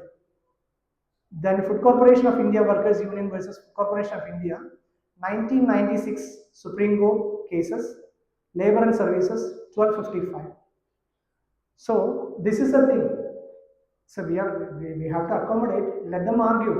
That doesn't mean that you should not come and argue that matter like that. But should you realize, don't harp on that subject, because rules of evidence are different from the tribunal as well as the civil court. We have got a very trappings of a court actually. Industrial tribunal or tribunal, MACT or forest tribunal, whatever be the tribunal, tribunals have the trappings of the court, but actually it's not a court. A very trappings of the court, but not a court. Why the tribunals are introduced in the system? എവിടുന്ന് tribunals വന്നത്? Did you think about that? എപ്പോഴെങ്കിലും ആലോചിച്ചിട്ടുണ്ടോ? ഫ്രാൻസിൽ റവല്യൂഷന് ശേഷം പെട്ടെന്ന് നീതി ലഭ്യമാക്കാൻ വേണ്ടിയിട്ട് അവർ തുടങ്ങിയ സംവിധാനം ട്രൈബ്യൂണൽസ്. ട്രൈബ്യൂണൽ നല്ല പേര് മറ്റെന്തോ പേരിൽ തുടങ്ങിയതാണ്. ഫ്രാൻസിൽ നിന്നാണ് ഈ ട്രൈബ്യൂണൽ സിസ്റ്റം മുഴുവൻ നമ്മൾ ഇംപ്ലാന്റ് ചെയ്യുന്നത് ഇവിടേക്ക്. അങ്ങനെ എന്തിനാണ് ഇത് കൊണ്ടുവന്നത്? സ്ട്രിക്റ്റ് റൂൾസ് ഓഫ് എവിഡൻസ് ഒഴിവാക്കിക്കൊണ്ട് സാധാരണ ജനങ്ങൾക്ക് പെട്ടെന്ന് ഓടി വരാനും പ്രശ്നങ്ങൾ തീർക്കാനും വേണ്ടിയുള്ള ഒരു വേദിയാക്കി മാറ്റിയതാണ്. അതാണ് ട്രൈബ്യൂണൽസ്. അങ്ങനെ നോക്കുന്ന സമയത്ത് തന്നെ അതാ ഞാൻ പറഞ്ഞു, നേരത്തെ പറഞ്ഞ ഡിസിഷൻസ് എല്ലാം വളരെ വിശദമായിട്ട് ഈ കാര്യം പറയുന്നുണ്ട്. കാരണം every trappings, pleadings, what or be trappings of the court are there, decorum, everything is there, but in fact it is not a court, it's a tribunal. പെട്ടെന്ന് നീതി ലഭ്യമാക്കി കൊടുക്കുക, സമ്മറി ട്രയൽ നടത്തുക, എവിടെ strict rules of evidence act നോക്കാതിരിക്കുക, these are the things.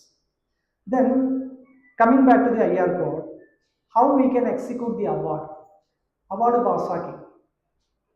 കോടതികൾ നമ്മൾ അവാർഡാണല്ലോ പാസ്സാക്കി, MACT ഒക്കെ പോലത്തെ ഞങ്ങളെല്ലാം പാസ്സാക്കുന്ന അവാർഡാണ്. Suppose if we pass an award, how it can be executed? Earlier, നമുക്കിപ്പോൾ 2010 വരെ എക്സിക്യൂഷൻ എന്ന് പറഞ്ഞാൽ നമുക്ക് ഇവിടുന്ന് ഓർഡർ പാസ്സാക്കാന്നുള്ളത് കഴിഞ്ഞു. പിന്നെ ട്രൈബ്യൂണൽസിന് വേറെ ജോലിയൊന്നുമില്ല. ഈ ഓർഡർ കൊണ്ട് തൊഴിലാളി നേരെ ഡിസ്ട്രിക്ട് ലേബർ ഓഫീസിൽ പോയി അവിടെ പെറ്റീഷൻ കൊടുത്താൽ സെക്ഷൻ 33 പ്രകാരം പെറ്റീഷൻ കൊടുത്തു കഴിഞ്ഞാൽ അവിടുന്ന് റവന്യൂ റിക്കവറി സർട്ടിഫിക്കറ്റ് കളക്ടർക്ക് അയച്ചു കൊടുക്കും. കളക്ടർ ആർ റിക്കവർ ചെയ്യും. 2010 ഒരു അമെൻമെന്റ് വന്നു, Industrial Disputes Act Amendment Act പ്രകാരം as and when the award is passed by the tribunal, it shall be transmitted to the civil court concerned for execution, and the civil court on receipt of the award, it shall be executed as if it is a decree passed by it. 2010 പക്ഷെ അത് ഒരു compulsory പ്രൊസീജിയറാണ്. ഇവിടുന്ന് അങ്ങോട്ട് കൂടി civil കോടതിയിൽ പോയി execution petition നമുക്ക് അറിയാമല്ലോ. ഓർഡർ 22 ഞാൻ പറയാതെ തന്നെ വ്യക്തമായിട്ട് തന്നെ അറിയുന്ന കാര്യം, 21 വളരെ വ്യക്തമായിട്ട് അറിയുന്ന കാര്യം തന്നെയല്ലേ. ജസ്റ്റിസ് ചന്ദ്രുവിൻ്റെ ഒരു ഡിസിഷൻ ഉണ്ട് അതുമായി ബന്ധപ്പെട്ട. മദ്രാസ് ഹൈക്കോർട്ടിൽ നിന്ന് റിട്ടയർ ആയ justice Chandru 2012 or 13 how the employees are getting it difficult to get it executed before the civil court. അത് നല്ലൊരു ഡിസിഷൻ ആയിരുന്നു, അതിനകത്ത് വായിക്കേണ്ട ഡിസിഷനാണ്. ഇപ്പോൾ IR കോഡിലേക്ക് വരാം നമുക്ക്. IR കോഡിലെ ആ രണ്ട് പൊസിഷനിൽ ഒരു പൊസിഷൻ റീറ്റെയിൻ ചെയ്തു. അതായത് award can be executed through revenue recovery, that is retained. മറ്റത് that is scrapped. സിവിൽ കോടതിയിലേക്ക് അയക്കേണ്ട. Industrial tribunal has become the executive court. So all the order 21 of code of civil procedure പ്രകാരമുള്ള എല്ലാ നടപടിക്രമങ്ങളും നമുക്കിനി industrial ട്രൈബ്യൂണലിൽ എടുക്കാം execute ചെയ്യാൻ വേണ്ടിയിട്ട്. But still now I feel that it is better to go to the district labor office and file a petition for revenue recovery. It is easiest mode of recovery. വളരെ എളുപ്പമാണ്. Of course ഈ പറഞ്ഞ പോലെ കേരളത്തിന് പുറത്താണ് management എങ്കിൽ ഒരു പക്ഷേ നമുക്ക് നേരത്തെ പറഞ്ഞ ഓർഡർ 21 തിരിച്ചു വരാം. അല്ലെങ്കിൽ വളരെ ഈസിയസ്റ്റ് പ്രൊസീജിയർ, 5 പൈസ ചിലവുമില്ല, ഒരു പെറ്റീഷൻ എഴുതി കൊടുത്താൽ മാത്രം മതി. Then coming to the industrial tribunal quorum, this quorum is going to be changed. ഇപ്പോൾ ഞാൻ ഒരു പ്രിസൈഡിംഗ് ഓഫീസറേ ഉള്ളൂ, ഇനി ഒരാളും കൂടെ അങ്ങോട്ട് പോരും. It's an administrative member. Just like have you gone to കാറ്റിൽ ആരെയും പോയിട്ടുണ്ടോ? കാറ്റിലുണ്ട്. അതുപോലെ തന്നെ ഏറെക്കുറെ സിമിലർ ഇതിലേക്ക് വരികയാണ്. Judicial member and administrative member. And judicial member should not be, administrative member should not be below the rank of a joint secretary of the central government. State government കാര്യങ്ങളൊന്നും തന്നെ സൈലന്റ് ആണ്. That is to be state government. So അതിനകത്തൊരു difficult situation is that ഞാൻ വായിച്ചു നോക്കി മനസ്സിലായത്, suppose if there is a difference of opinion between these two members, judicial member and administrative member regarding the dispute. ഒരാൾ വിചാരിക്കുന്നു തൊഴിലാളി തിരിച്ചെടുക്കണമെന്ന് വിചാരിക്കുന്നു, മറ്റാൾ വിചാരിക്കുന്നു വേണ്ട എന്ന് വിചാരിച്ചുവെങ്കിൽ this should be refer to the government and the government has to refer the matter to another judicial member. മറ്റേതെങ്കിലും ട്രൈബ്യൂണൽ ജുഡീഷ്യൽ മെമ്പറെ അറിയിച്ച് അദ്ദേഹത്തിൻ്റെ സേവനം ലഭ്യമാക്കി 3 പേരും കൂടി വീണ്ടും ഇരിക്കണം. May take years. ചില തൊഴിലാളി റിട്ടയർ പോയിട്ടുണ്ടാവും ആ പ്രായമാകുമ്പോഴേ. This is an anomaly, seems to be, but it's a taken by decision. അതിൽ ഈ രണ്ട് പേരിരിക്കുന്ന ബെഞ്ച് കേൾക്കേണ്ട കാര്യങ്ങൾ, ഒന്ന് application and interpretation of standing order, discharge or dismissal of workmen, illegality of strikes or lockouts, retrenchment and closure of establishments, trade union disputes. ബാക്കി എല്ലാ കേസുകളും ഏതെങ്കിലും ഒരു മെമ്പർ കേട്ടാൽ മതി. Then coming to the trade unions, നമ്മുടെ കേരളത്തിൽ നിന്നല്ല ഇന്ത്യ മുഴുവനുള്ള ഒരു പ്രശ്നമാണ് മൾട്ടിപ്ലിസിറ്റി ഓഫ് ട്രേഡ് യൂണിയൻസ് അല്ലേ. ഇപ്പം മലബാർ സിമെന്റ്സ് കേരളത്തിൽ പാലക്കാടുള്ള മലബാർ സിമെന്റ്സ് എടുത്ത് നോക്കിക്കഴിഞ്ഞാൽ കാരണം 10ലേറെ ട്രേഡ് യൂണിയൻസ് ഉണ്ട്. ഭയങ്കര ബുദ്ധിമുട്ടാണ്. ചില സമയത്തൊക്കെ നമുക്ക് സെറ്റിൽമെന്റ് കൊണ്ടുവരാൻ ഭയങ്കര പ്രയാസമായിരിക്കും. കാരണം അഭിപ്രായ വ്യത്യാസം. ട്രേഡ് യൂണിയൻ എന്ന് പറഞ്ഞാൽ അവിടെ മെമ്പേഴ്സ് നമ്മളെ പബ്ലിക്സിനെ പോലല്ല, അവിടെ വർക്കേഴ്സ് മാത്രമേ ഉള്ളൂ. പുറത്ത് പോയിട്ട് ഒരാളെ ചേർക്കാൻ കഴിയില്ല. ട്രേഡ് യൂണിയൻസിന് always members should be the workers. അങ്ങനെ വരുമ്പം ആരാണ് കൂടുതൽ എഫക്റ്റീവായിട്ട് ബാർഗെയിൻ ചെയ്യുന്നത് അതിൽ മത്സരമായിരിക്കും ട്രേഡ് യൂണിയനുകൾ തമ്മിൽ. അപ്പം മൾട്ടിപ്ലിസിറ്റി ഓഫ് ട്രേഡ് യൂണിയൻസ് ഉണ്ടാകുന്നുണ്ട് പല സ്ഥലത്തും. ചിലത് ശക്തമായ ട്രേഡ് യൂണിയൻ ആയിരിക്കും, ചിലത് ഈർക്കൽ പരുവത്തിലുള്ളതായിരിക്കും, അങ്ങനെ ഡിഫറൻസ് ആയിട്ടുള്ള ഉണ്ടാവും. അത്തരം കേസുകൾ വരുന്ന സമയത്ത് സെറ്റിൽമെൻറ്റിന് കാലതാമസം വരും. തൊഴിലാളികൾക്ക് ശമ്പളത്തിൻ്റെ സെറ്റിൽമെൻറ്റിന് കാലതാമസം വരും. ഒരു industrial atmosphere, congenial industrial atmosphere ചിലപ്പം കെട്ടിപ്പടുക്കുക പ്രയാസമായിരിക്കും. അങ്ങനെയുണ്ട്. അതുകൊണ്ട് തന്നെ ആയിരിക്കണം ഒരു പക്ഷേ 2 ട്രേഡ് യൂണിയൻ ആക്ട് ഇതിനകത്ത് മർജ് ചെയ്ത സമയത്ത് ഗവൺമെൻറ് പറഞ്ഞിരിക്കുന്നത് ഇപ്പം negotiating union and negotiating council. Negotiating union എന്ന് പറഞ്ഞു കഴിഞ്ഞാൽ മോർ ദാൻ 50% എബോവ്, 51% എബോവ് തൊഴിലാളികൾ റെപ്രസെന്റ് ചെയ്യുന്ന യൂണിയനാണ് നെഗോഷിയേറ്റിംഗ് യൂണിയൻ. അങ്ങനെ ഉള്ള യൂണിയൻ ഇല്ല എങ്കിൽ 20% റെപ്രസെന്റ് ചെയ്യണം. അത് നെഗോഷിയേറ്റിംഗ് കൗൺസിലാണ്. ഫോർ എക്സാമ്പിൾ 5 യൂണിയനെ ഉണ്ടെന്ന് വയ്ക്കുക. ഓരോരുത്തർക്കും 20 പേരുണ്ടെങ്കിൽ 5 പേരടങ്ങുന്ന ഒരു കൗൺസിലാണ് എല്ലാ കാര്യങ്ങളിലും പോയി മാനേജ്മെന്റിനോട് സംസാരിക്കേണ്ടതും സെറ്റിൽമെന്റ് ഏർപ്പെടേണ്ടതും. അതാണ് ആ മൾട്ടിപ്ലിസിറ്റി ഓഫ് ട്രേഡ് യൂണിയൻസുമായി ബന്ധപ്പെട്ട ഒരു കാര്യമുള്ളത്. മറ്റൊരു പ്രൊവിഷൻ സ്റ്റാൻഡിംഗ് ഓർഡേഴ്സ് ആക്ടിനകത്ത് ഈ നിലവിൽ ഇപ്പോൾ ഡൊമസ്റ്റിക് എൻക്വയറി നടത്തിയിട്ടുള്ള കാര്യങ്ങൾ അറിയാം പല സ്ഥാപനങ്ങളിൽ.